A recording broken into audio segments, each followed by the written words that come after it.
where were you on that day when you heard the news? I mean, how did you begin to hear that?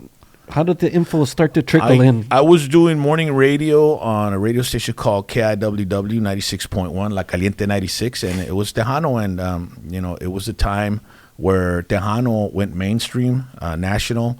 Record labels from all over the United States were coming to San Antonio and signing, these $1 million contracts with guys like Maz, La Mafia, Los Hermanos Farias, and Selena. Of course, Selena was that was their gem, Yeah. in that genre back then. The Tejano, she was the one, La Reina de la Tex-Mex is what they would call her. And so I was working at the radio station, and it was, the 31st of March, and I get a phone call on the KIWW phone lines, and it's a friend of mine from Corpus. Well, he's from Westlaco, but his dad lived in Falfurrias, so he spent a lot of time in Falfurrias, and he'd go to Corpus. So his name was Balde Rivera, que en paz descanse, man.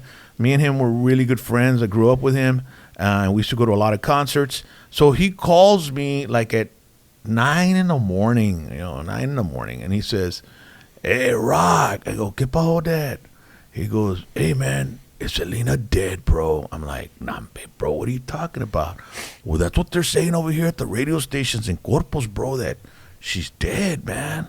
I'm like, "Well, let me start making some phone calls." So right away, I call Chris Perez, no answer. I call AB, no answer. Nobody would answer my phones, Then Mando Sarroman walked into the studio, and I said, "Hey, Mando, come here, bro."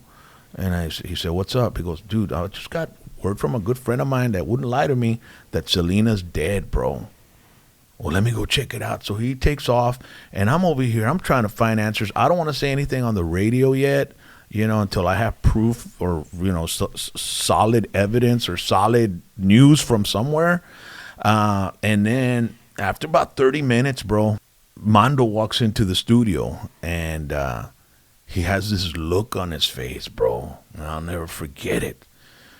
And I told him, "Nambe, there's no way, bro." And he looks at me and he just says, "She's dead, bro."